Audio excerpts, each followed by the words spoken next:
Leo Tolstoy wrote this story of all people. It's called Where Love Is, God Is. 1885, Russia. Martin was a wonderful cobbler.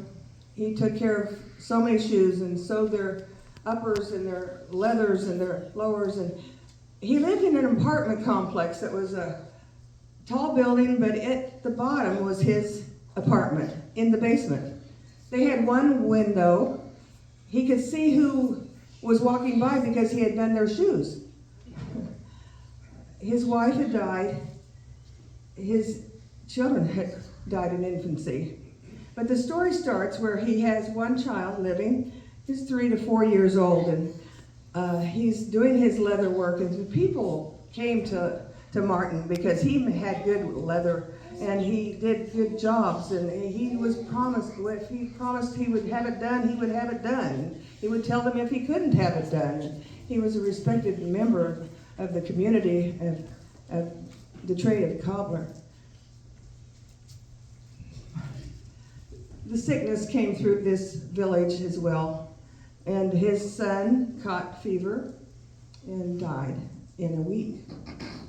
Well, Martin found himself completely despaired at anything, of having any energy to do anything, and the dust was gathering up on the leather and up on the workshop, and he did not go out. Well, one day, finally, there was a knock at the door from his priest at the monastery who was checking in on him.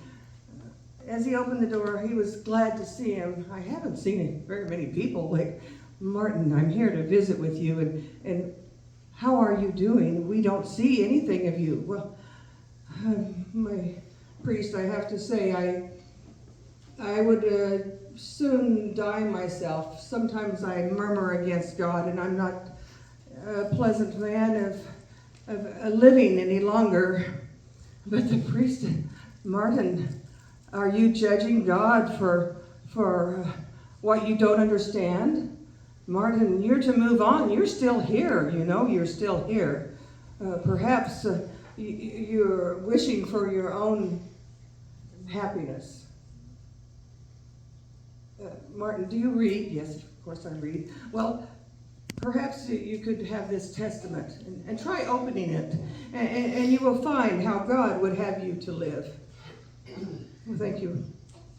And as he left, he blessed him, and Martin sat down and thought, well, perhaps on the weekend I'll read the testament. And so, as the weekend came along, he opened up the book, and there were these words that, let not your heart be troubled. You believe in me, believe also in God.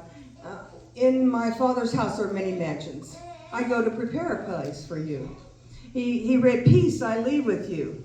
My peace I give to you, not as the world gives, give I to you. He read these words. They felt like they were lightning in his soul. They were feeling the sense of more. I believe I'll read some more. And the next day he found himself reading again and again, and he was finding strength as he was reading. And one weekend he opened the Testament at evening and had lit his lamp and opened it up, and there he was reading, a wise man builds his house upon a rock. And when the storm comes, he does not fall. Well, I have fallen. Oh, a foolish man builds his house upon the sand, and when the storm comes, the house falls. Well, I have felt like I have fallen. And he continued to read. I was hungry, you gave me food. I was thirsty, you gave me water. I was a stranger, you took me in. He read these words and he thought, have I done anything for anyone? I have been so self-consumed. Perhaps I have not done. And then he read, as you've done it to the least of these, you've done it unto the Lord himself. It was as though there was someone in his room in the back corner of the apartment. He was sure he heard a voice saying, I'm coming to see you tomorrow. What? But he saw nothing, and Well, he went to bed, put his head up on the, he was asleep like a baby all night. He had slept well, and yet he kept, when he woke up, he was thinking, did I hear that voice? I'm coming to see you tomorrow? Well, certainly that would not be the Lord himself coming to see me. What would that, and as he rose, he had a little bit of energy to make some cabbage soup and some gruel and some of his breakfast, and he looked out at the window. It had snowed that night. He knew a few of those footsteps that were going by, but there was his friend, that tall and slender, a light coat, shoveling the snow.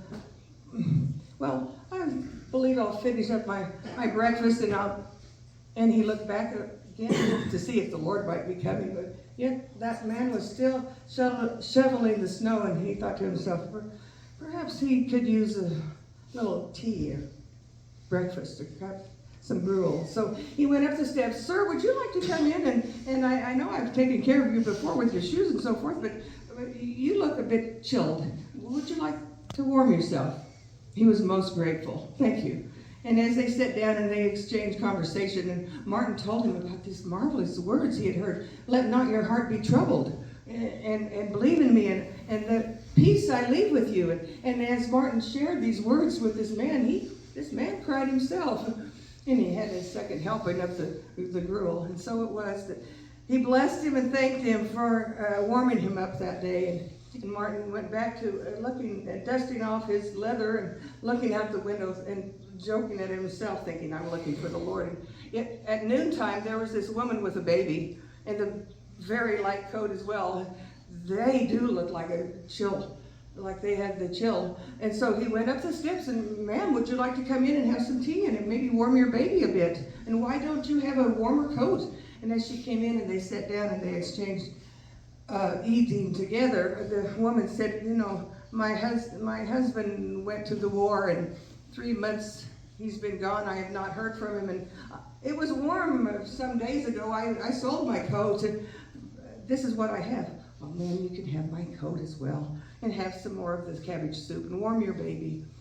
And so it was that she was helped and blessed him when they left as well. And now he went back to his work and looking out the window, and again the snow was piling up. And yet towards the later part of the afternoon, he was still looking for the Lord to come, and then shaking himself and laughing at himself.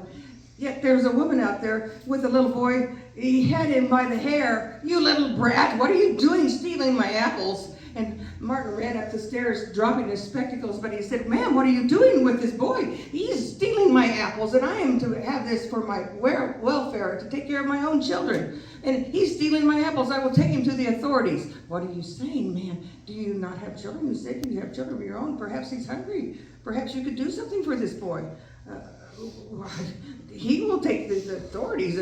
Boy, perhaps you should say you are apologizing to him, and you will tell her maybe you could help her some way. I could help. I could push the cart up the hill, said the boy.